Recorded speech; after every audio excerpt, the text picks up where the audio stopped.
카이스트의 혁신전략정책연구센터장을 맡고 있고요. 저희가 2012년 이제 소형 연구 단계로 시작을 해서 중형 연구 단에 진입을 했고 2018년도에 대형 연구센터에 들어왔고요. 그리고 지금 기술혁신 전략 및 정책, AI 경제 응용 부분으로 진행을 하고 있다고 보시면 될 것 같습니다.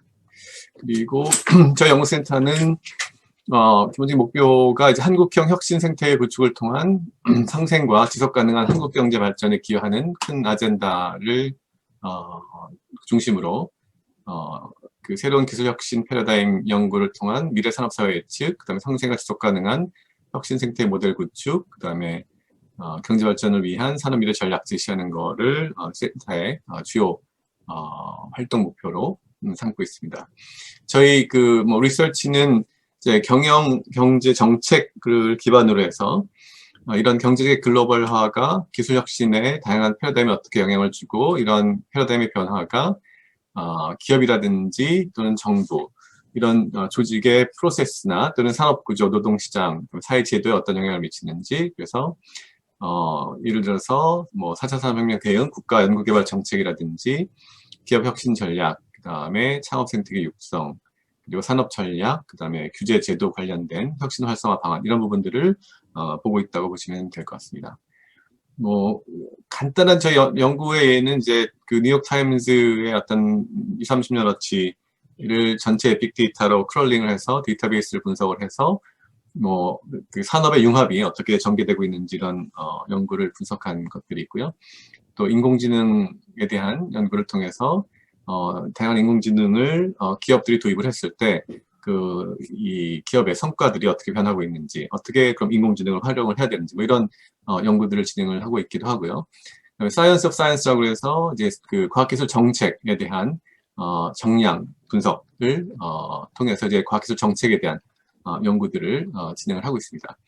그리고 저희 센터에서는 이제 다양한 해외 관련된 기관들과의 협력을 통해서 이제 그 연구 프로젝트들을 진행하는 것들이 있고, 국제협력 네트워크를 저희가 적극적으로 활용을 해서 공동 연구들을 진행하는 게 있고요. 그다음에 저희 센터에서 주축이 돼서 이제 국제학회를 2013년도에 시작을 해서 과학기술 정책, 그다음에 기술 혁신 전략 관련된 국제학회를 지금 9년째 운영을 하고 있습니다.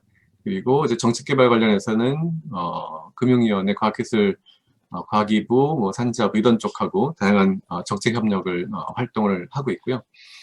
그리고 요거는 이제 저희 센터에서 진행을 하는 저희 센터 이게 센터인 것 같은데 센터의 홈페이지 간단하게 보여드리고, 이거는 저희 학회고요.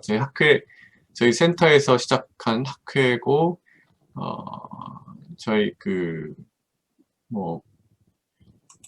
주로 이제 멤버들이 저희 쪽 분야에서 국제적으로 선도적인 역할을 하는 교수님들이 이 학회 주 멤버라고 보시면 될 것 같고요. 여기에 이제 기관 차원에서 보면은 저희가 카이스트, 칭화대, 동경대, 홍콩대 이런 대학들하고 협력하고, 미국은 이제 NBR이라고 전미경제연구소 쪽하고 저희가 진행을 하고 있어서 이런 정도로 보시면 될 것 같습니다. 작년 부분들에 있어서 이런 연구자분들이 다양하게 참석을 해서 진행을 하고 있다고 보시면 될 것 같고요. 그리고 정책 연계 관련해서는 제가 중형 단계, 대형 단계는 이제 한 2년쯤 지났는데 대형 단계 말고 이제 중형 단계만 먼저 간단하게 말씀을 드리면 이제 40건 정도의 정부 정책에 대한 자문을 제공을 했고, 34건의 기사, 강연, 서적 편찬 같은 것들을 진행을 했고요.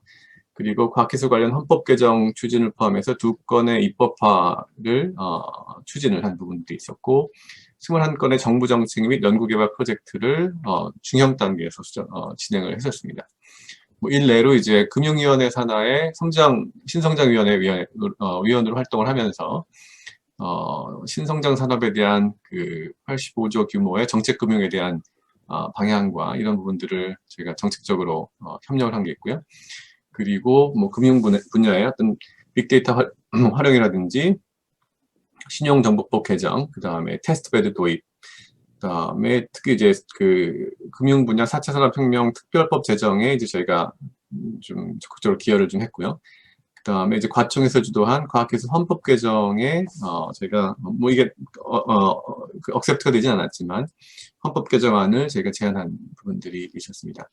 이런 역할들을 했고, 또 에너지 그 미래전략 포럼이라고 그 산업부하고 저희가 그 격달로 에너지 관련된 그 정책 포럼을 진행을 해왔고요. 이런 정책 포럼을 통해서 이 다양한 이 에너지 분야의 전문가분들을 매번 모시고 정책 포럼을 진행해서 최근 산업부랑 같이 탄력 성장이라는 책을 발간을 2월 달에 했고요. 그래서 에너지 쪽에 뭐 산업부 쪽에 이제 정책 전략 부분에 대한 내용들로 협력을 한 부분들이 있습니다. 그래서 이런 활동들을 좀 해왔는데 뭐 정책 연구 중심으로 좀 말씀을 해달라고 하셔서 이 부분을 이제 간단하게 말씀을 뭐 드리자면 그 교수님들이 다 이제 연구를 중심으로 생각을 하기 때문에 그 정책 연계 활동을 할 때 아까 방금 전에 이제 그 말씀하신 것처럼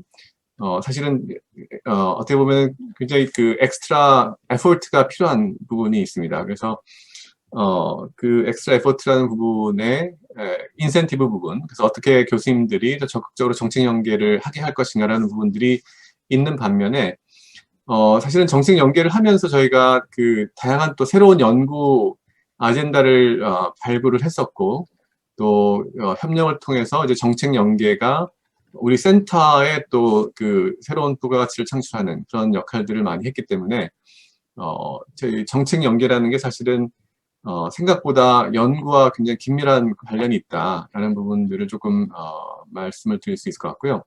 그리고 정책 연계라는 게 이제 우리 하고 있는 연구나 하고 싶은 연구랑 조금 거리가 처음에는 있을 것 같은데 실제로 정책 연계를 하다 보면은 그 정책 연계를 통해서 저희 같은 경우는 이제 그 데이터를 굉장히 다른 쪽에서 구하기 어려운 뭐 데이터를 구한다든지 또는 다른 여러 가지 협력 방안들을 찾아가면서 정책 연계가 연구랑 생각보다 시너지가 많이 있더라라는 부분들을 조금 말씀드릴 수가 있을 것 같고요. 예를 들어서 제가 금융위원회하고 정책 개발을 하면서 금융위원회에서 가지고 있는 우리나라 전체 이 산업, 그 다음에 기업 데이터들, DB를 이제 가지고 있는데, 정책을 수립을 하기 때문에 저희가 그런 협력을 해야 되기 때문에 그쪽 데이터들을 저희가 같이 분석을 한다든지, 또, 뭐, 이거는 연구재단하고 또 정책 연계 협력을 하면서, 과학기술 정책 관련된 그 연구재단의 데이터베이스를 저희가 분석을 하게 된다든지, 그런 정책 연계와 관련된 그런 다양한 연구 기회들이 생기면서 그 연구 결과들이 그 데이터들이 굉장히 유니크하기 때문에 또한 우리 그거 기반으로 학술 연구를 하는데도 굉장히 도움이 되는 부분들이 있었고요. 그리고 또 하나는 이제 정책 연계를 저희가 사실은 그렇게 적극적으로 정책 연계를 찾아서 했다기보다는 저희가 추구하고 있는 그 과학기술 정책, 혁신 전략, 정책 이런 부분들에 대해서 그 연구단의 뚜렷한 색깔을 저희가 가지고 활동을 하다 보니까 뭐 정부나 또는 관련 관계 기관들이 사실은 좀 더 저희 연구센터를 찾아서 정책 연계를 하려고 왔던 경우가 더 많아서 이제 그런 관점에서는 이제 연구단의 어떤 그 뚜렷한 대사회적인 성격, 활동 이런 부분들이 좀 중요하지 않나라는 생각이 좀 들었고요.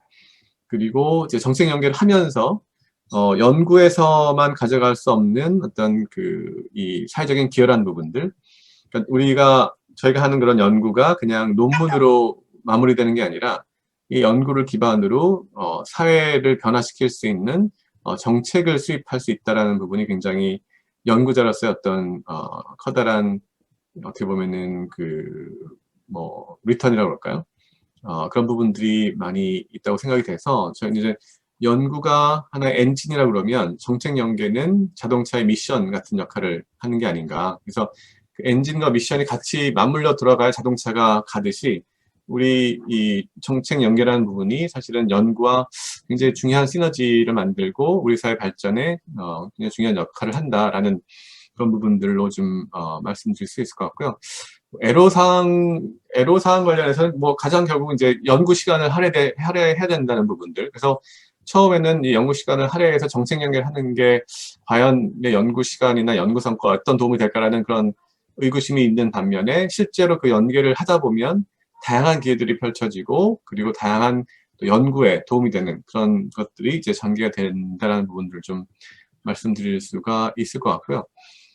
그리고 뭐 사회과학 연구지원 활성화 방안 같은 경우에는 글쎄 제가 연구과제를 뭐 그렇게 많이 했다기보다 그 다양한 연구과제 연구사업들을 했는데 SSK만큼 그 이 연구사업, 연구지원, 연구비죠. 연구비를 굉장히 유연하게 활용할 수 있는 그런 연구사업들이 많지가 않아서 SSK가 굉장히 큰 역할을 했었고 대형 연구센터 사업 이후에는 다양한 것도 있긴 한데 지금 인문사회 연구소 지원 사업이 2억인가 그렇게 그 책정이 되어 있는 걸로 알고 있는데 대형 연구센터가 지금 4억 5천인가 해서 굉장히 큰 규모로 이제 연구센터가 됐다가 그 후속으로서 연구소 지원 사업을 하기에는 상당히 좀 규모가 작아져서 이런 연구자의 연구 제한형 이런 그 지원 사업들이 있으면 좋을 것 같기도 하고요.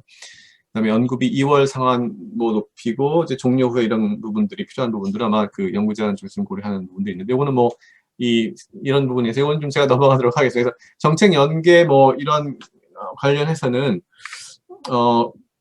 뭐 크게 제가 애로사항을 말씀드리기보다는 그거에 대한 베네핏이라고 할까요? 그 정책 연계 활동이 가져오는 연구에 대한 베네핏이 생각보다 크다. 뭐 저희 쪽에서 이제 사회과학 쪽에서는 그렇게 말씀을 드릴 수가 있을 것 같습니다.